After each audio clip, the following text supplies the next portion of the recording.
Hi, I'm Laura. Hey, I'm Steffen, and you're listening to Attributed, a podcast library by Dreamdata. The purpose of it is to store and share all the knowledge that we have gathered across Dreamdata employees through our LinkedIn Lives, podcasts, and webinars. The typical topics you'll find here can be stuff like marketing, Sales, B2B ads, operations, social selling maybe.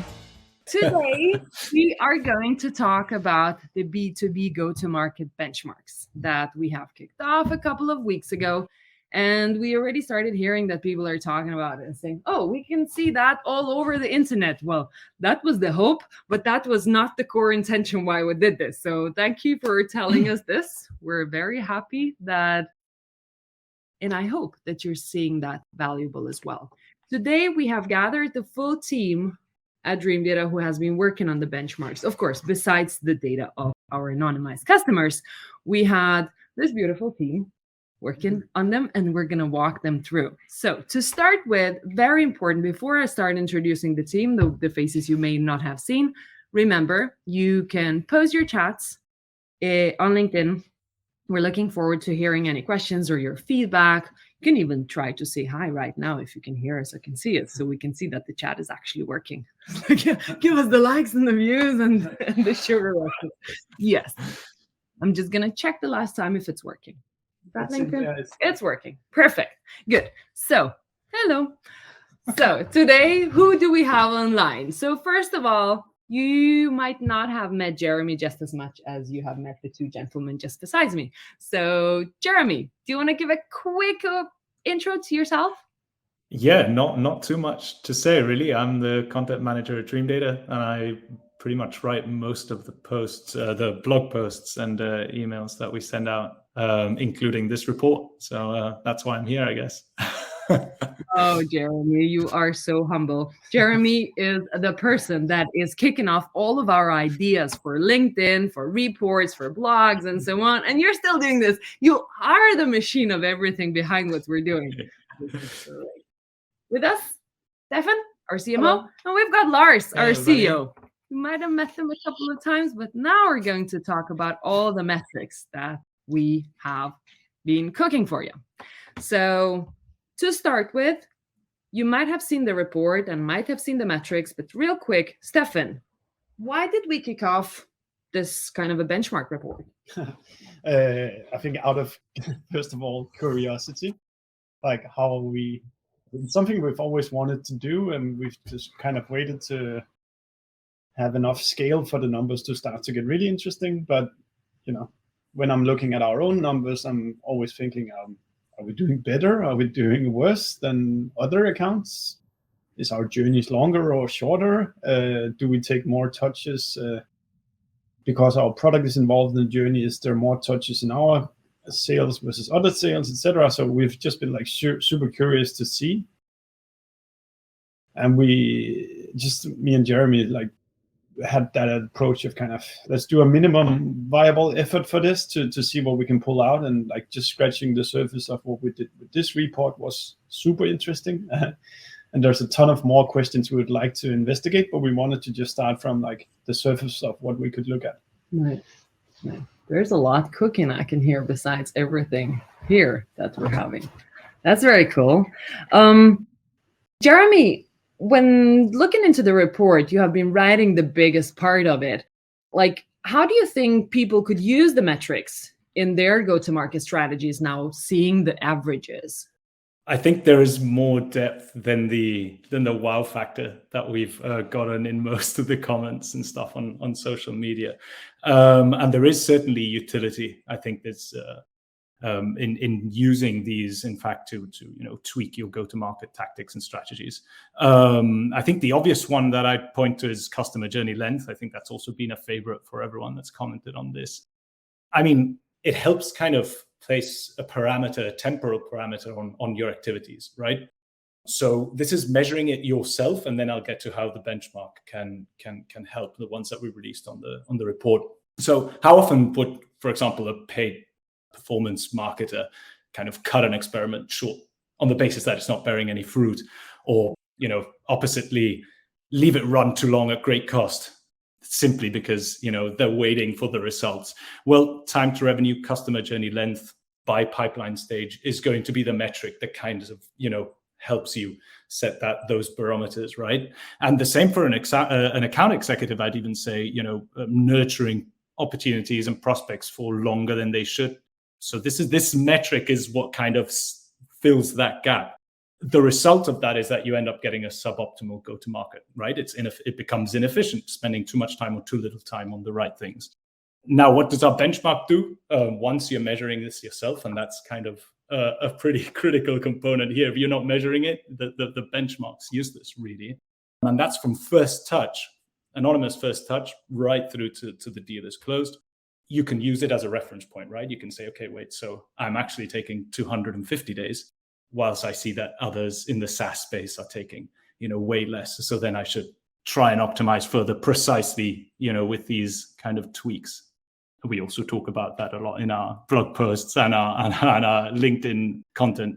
So yeah, I think that would be an obvious kind of utility from the benchmark. I think we quite jokingly started talking about also, I think it's 192 days that your average journey is. Yeah. And if you start counting, you quickly end up around Christmas. Yeah. So, but it's true then, given the average here, if you want to produce more pipeline or like revenue before the end of the year, you should start now, which I think a lot of people have no clue that it actually takes this long. It's not a fluffy statement. It's real numbers from real accounts. Exactly. Absolutely. Well, I know what I'm going to be doing during Christmas. I can see that in the customer journeys. Lars, which teams do you think could benefit out of knowing the statistics that we coming out? Customer journey length, amount of stakeholders, and so on. Which teams does it touch? Yeah, I think understanding this, the part of the funnel that is typically not very well understood in connection with sales data. So all the tracking that you can do prior to something becoming a lead in your CRM system, joining those two things, I think is fundamental for, we've talked about this a lot. So how can marketing work with sales? Well, marketing needs to understand what happens to the leads later on. Mm-hmm. But sales, on the other hand, you need to understand where the things come from, and you need together to understand the length of it, like what Steffen said. If we actually, in our company, I think the length was even longer than the average here. Mm-hmm. So it's not shared in the report, but our number is actually higher than that. So if we want to close a good December this year, well, we need to really speed up. And I think this sort of fundamental understanding of what the B2B go-to-market, the total funnel, what that looks like, because we're getting a lot of people saying, yeah, but my funnel is much shorter. It's only 1 month. It's true. Our sales funnel is also super fast. Laura is you're very good at selling. So the actual sales funnel is super fast. But before the sales funnel, there's typically a qualification. And then before the qualification, there is sort of the modern way of people purchasing software in SaaS is a lot of research, a lot of interactions, many people, many channels over a very long time. And that understanding, I think, is what a report like this just puts it shines a really bright light on. I think it's an awesome piece of work that you did, Jeremy. We love it. And one thing that struck me when looking into our own data is that, well, when talking to clients, we usually ask them, what's your customer journey length? They would say, 3 months. It's but when do you start to measure your customer journey? When they book a demo. Okay. So is that when they are already aware that they want to talk to you? But what happens before that, the very first touch for Dreamdata is actually more or less 50-50. So if I'm talking to a client today because they booked the demo, that means around as long as it took for them to find out that this is the solution they need, or at least that they have a problem, it will take me to close the deal. You can start calculating stuff. It's cool. I like it. Yeah, so if you talk about which teams can use it, it's both. If the sales director wants to hit his budget, he needs to know kind of the full length and not just from when the demo call converts. But it's also for the marketer to know my activities needs to start now if we are to deliver enough marketing sourced pipeline for the salespeople later this year. Lars, another follow-up question for you that actually came through comments on LinkedIn. the benchmarks that we have, let's say a company created the benchmarks, can those lead to wrong conclusions by different teams? If you take like leadership team and people executing on the floor, if they can reach different conclusions based on it, yeah, can they lead to wrong conclusions? Wrong conclusions. Yeah, like leadership is looking at the customer journey length, and now they know that. But I think like this is back to what I said before, that there's a lot of people saying, but my journey is like, you said it as well, like, oh, but my funnel is much shorter. Yeah. I had people say, yeah, but maybe you should work on sort of like shortening the funnel. And it's like, it's a different number than what people are used to looking at. So when you're looking at this number, it's like the 192 days here. You need to be quite careful about understanding that this is sort of from the very first recorded touch of an account until it closes, which is very different from what people are usually measuring. I think it's like an insanely useful thing to know. Yeah. Because if you don't really know it, I don't know how you can sort of predictably run your business and generate revenue. Cool. All right. So the next step will be some questions, and then each of the gentlemen will pick up a stat that they would like to talk about by themselves. So now we're moving into questions to just break out for a very short while. We've got 2 questions so far, actually more, because Hannibal came with 2 questions. So far we've got 3 questions. But please just type all the questions you have. Type them out. We're going to respond to them. If we don't manage them today, we're going to respond to them on LinkedIn as well. So Hannibal, you are coming up with your questions. So 2 questions. Do you have the data at hand on median values and outliers? And do you have data on how time to revenue is correlated to deal size? Any takers? I think I can see on the first one on the stats, we haven't done that. So this is a very, like what Steffen said, it is an MVP in terms of let's try to get some data out of what we have. So we haven't done that. But to the second question, like deal sizes versus time to revenue, that's available on any Dreamdata account. So if you just go to revenue analytics, you can find this number on your own account. But do we know sort of, is there any sort of like connection between, like, do we know what the relation is like if people are doing like, say, 25K tickets versus 100K tickets? There is actually a table that shows it, that says this is the deal size and this is the time it takes. But actually, no, with the longer and longer time, the exact correlation from a statistical or scientifically correct perspective, I'm not sure. No, that's true. Well, what's in the report? No, in the report? No, it's not included. No. We have been discussing to create a more extensive report that is looking more into the data and like deeper insight. So that is going there. But the one with the larger companies, you can say, which tend to take longer time, actually it takes 40% longer time. That is in the report. Yeah. Okay. It's a good one for further research. Yeah, definitely. We've got another question from Greg Walters. So here it goes. The sales funnel is super fast because of previous interactions. Can you define a touch? Oh, Lars, you love this. Yeah. So a touch for us is sort of an interaction between the customer and the company selling. So it can happen on a website. It can be a call. It can be a webinar. So it's like 2 people interacting in a short period of time. And if you sort of like, if you do many of them on a website, it's the same as sessions, for instance. But we have touches are in any, we define as in any channel where we know that it happened. Then we've got, why did it jump by itself? Do you have stats how often companies post content? No. Do you have stats over how often companies post content? No, we would love I know I have a stat on how often Laura posts content. That's like, too much. 2 times per day. No, that one is no.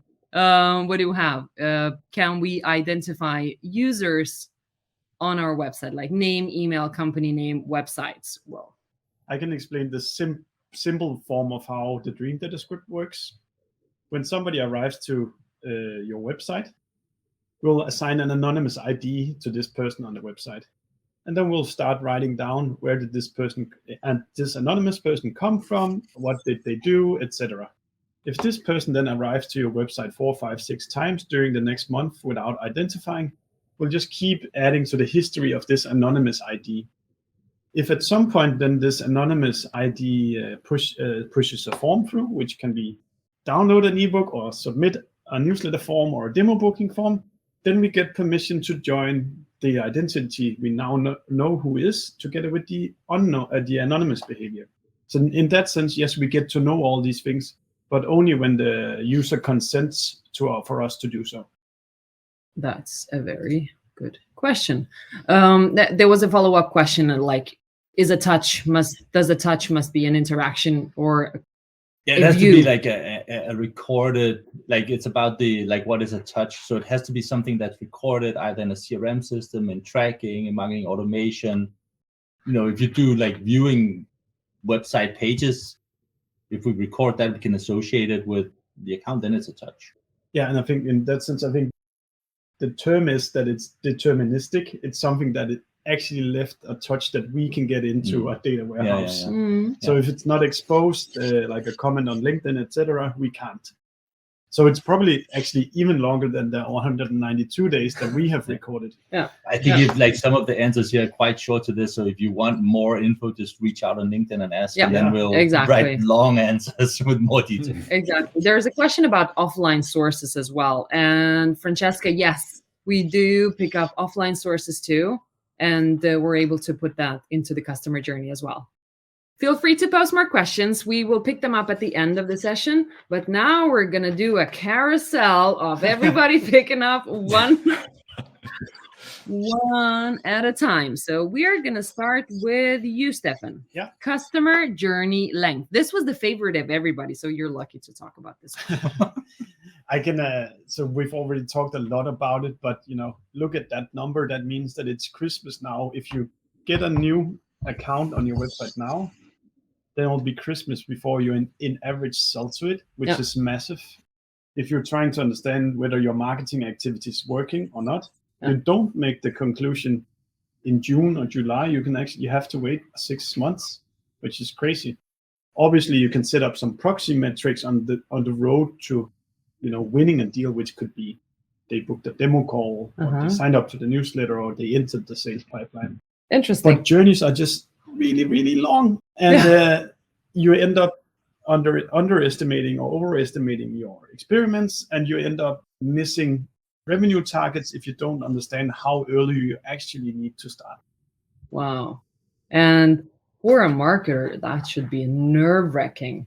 I remember a comment on LinkedIn saying, I moved from B2C and now I'm in B2B and it takes this long time. Like, how? But Steffen, what kind of tactics do you like? Do you do mindfulness to wait for that? No, I think like the North Star of most B2B companies is to get to some sort of predictable revenue. The way Lars and I try to calculate that is by knowing every single step of our sales pipeline and knowing how long in average it takes in each stage. So if we need to produce 10 deals in December, we would need to calculate how many sales qualified opportunities do we need for that? What does that mean in terms of marketing qualified leads, and how long does it take in each stage? So that's why I'm saying MQL is not that. You just have to have a really strict definition of what it is and know how long it actually takes from each stage. And in that sense, then you can actually hit the 192 days if you understand. And I think that's both goes to the salespeople and to the marketers. Everybody should know the whole length of the customer journey and not just kind of the sales pipeline. Yes. Yes. You would think we were selling this on a day-to-day basis. I don't know. Good. So now moving on to Jeremy. You have chosen 2. So you don't get the most popular one, but then you get 2. Okay? Yeah. What do you want to start with? The number of touches? Yeah, we can do the number of touches. But before I do, there's a lot of interesting sales pitch that Steffen's made, and especially on this forecasting one, right? We've got good blog posts on all of them, so let me put up my pitch. You know, visit our blog page, and you can see how we're kind of setting up our funnel, and also how we're using that to forecast and stuff. So check out the blog. Okay, so back to the benchmarks. Yeah, so why did I choose this one and the next one, which is also the number of stakeholders involved per account, is because they really kind of, I think, underline the B2B nature of what we're talking about here, right? It's multi-touch. It's always going to be multi-touch. And it's always going to involve an account. Beyond that, really, I think if you go into the report yourselves, you can check out the subtle differences between pipeline stages, for example. So the breakdown of those 31 touches between pipeline stages, that can also kind of help again improve your go-to-market. Something we didn't include in this data is proof of concept touches, or PGL touches, which is also quite popular in the B2B space. That I think is something we might consider in the future, because that will kind of grow the number of touches that the customer will have exponentially. I mean, but it would also be interesting for those that are kind of in that space to see those stats. So we're bearing that in mind. And then the second one is the number of stakeholders. Yeah, as I've already said, it kind of underlines the account-based nature of the B2B customer journey. An analysis that as well also for the future would be correlating length of customer journey with the number of stakeholders, because we saw that the spread is actually pretty big. So whereas the average is about 1.9, we see that some of them, include way more stakeholders. The buying committee is huge, and these kind of also intersect at different points of the customer journey. So yeah, super interesting for the B2B space, and I think we'll be digging deeper in our next report, I'm sure. Yeah, that's really, really cool. And when I sell to people who are interested in Dreamdata, that's kind of a very good indication. Somebody comes to a demo and they love the product. They love the product and they've got the money. It's like, I'm in sales. Okay, now? No. Easy. This is not going to close. Like, where should you panic? One person cannot, well, in some cases, can buy a solution for B2B and SaaS. Almost never happen. It's my turn now. You will. Okay. Now we do you. And Lars is going to talk about the bonus statistics. So the bonus is really it's sort of a follow-on from Steffen's, which is sort of the length of the journey, but how it varies depending on the origin of like the first touch. So I think so in the data we present here, we say, well, if the first touch is from a review site, it's actually a shorter journey than other cases. And that's, of course, very interesting. And I think that just shows that, of course, there's always a touch before the one on the review site that has to be there. But the first one, is that, then it's going to be a fairly short journey. I think that makes a ton of sense if you're in B2B SaaS, because if people are looking at reviews, they are sort of pretty far down the funnel and they are considering the product. So it makes sense. But what makes this most exciting, I think, is sort of the ability that this data can give you to sort of predict the length of the customer journey. That if things come from certain channels, then the journey will be shorter. And that's, of course, good. Sometimes things can come from sources where it takes a long time, and that's not necessarily bad. I mean, sometimes it's just that was very cheap, and then actually a year is great if you have a year to wait. Yeah. So I know like of a case where the most profitable channel at all, it took like a year before things became business. Wow. And if you didn't know that, like, first of all, you completely underestimate the value of that channel, and you might down prioritize it and sort of act like, in this case, you'd kill your business if you did it. So knowing this and knowing that you might have channels that are very, very, very good at driving business, but it just takes a long time, that can mean a lot of difference to your business. Yeah, or like if the pipeline is a bit dry, you would want to understand, is there a particular channel that I can turn up and then push a little bit more in faster? Is there something, like if you are like approaching Christmas and you didn't start driving demand when Laura said you had to, and now you're kind of screwed and you really need to ramp up those deals, well, then look for the ones that has a short path to revenue and do a lot of that, right? That was a good bonus. I was thinking about, Steffen, when you work with marketing and you know which channel is driving the fastest deals and which channels are driving the slower ones, how do you adjust your strategy? Where do you put your money? So like for our sake, it's paid tends to be faster because you can get in front of actual demand. Whereas our slower ones are social, which means that they've been following all the work we do on LinkedIn, or it's organic. And it's kind of, where do I want to go with this? So, I mean, more, on a channel basis, there's stuff that moves faster where you can also expect the result faster and adjust your actions if it's not working. on social, we can see that it takes a long time, but we can also see how meaningful people engage with us. So we're more patient here because we know it's probably working. Cool. Yeah. I'm actually very curious. So let's say our demand was not so high. Like this month, it doesn't work. Where do you put your money today? Right now, we work a lot with the sort of. I'll ask you to put up another LinkedIn post. Yes. But, I really like the matched audiences on LinkedIn, where you can kind of upload a list of specifically named accounts that fit your ideal customer profile. And then I'll ask Jeremy to come up with some cool new content that we can put in front of these people. And then you run ads towards specific accounts that you know where the content is of a good quality. We've seen, like, when we put up good content, it gives us an immediate boost. Nice. Very cool. Yeah, and I've tried the fast results, like come and book a demo with me. It doesn't work. I had to try it so you don't have to. Let me just go into the chats. If we have any more good questions. This one's interesting. Okay, so which initial touch revealed the shortest journey? So in the benchmark report, it is literally review websites. Yeah. And I think that's an additional point here is that's very interesting because those are actually anonymous touches that we join in using typically data from G2.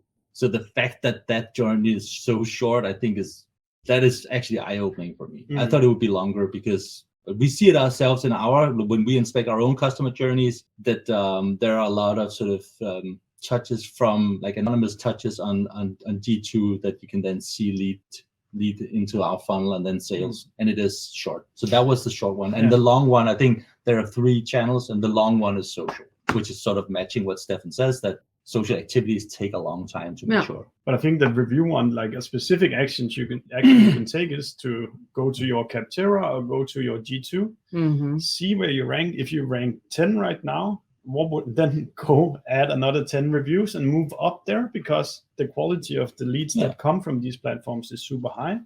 So involve your CS team.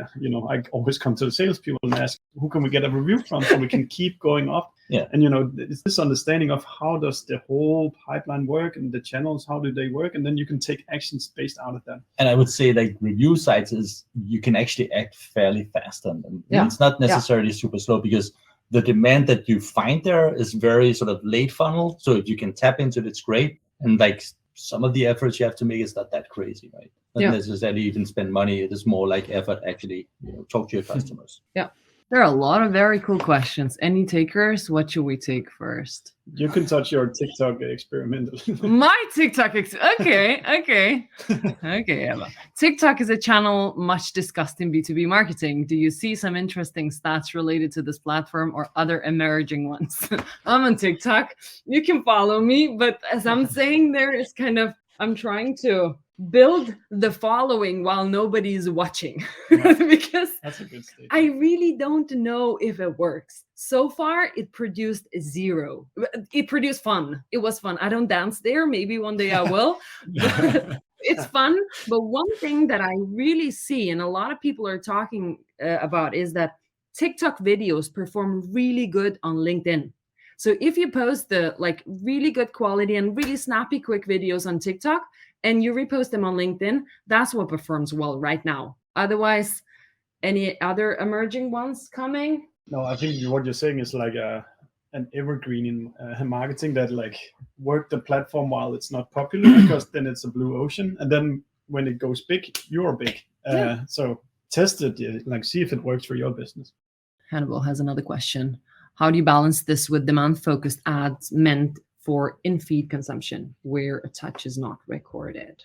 I can say a little bit about how I think about it now. I have been very radical in the sense that once I felt you had to be able to measure everything. So you needed to do a lot. I needed to do a lot of click-based tactics because those are the things that measure. I've now moved a little bit more into as I just need to be sure that it's the right people that are watching the ads. Then I don't have to force them onto our platform, because I know this is our ideal customer profile. It's a good piece of content, and if they're engaging with it, that's just fine.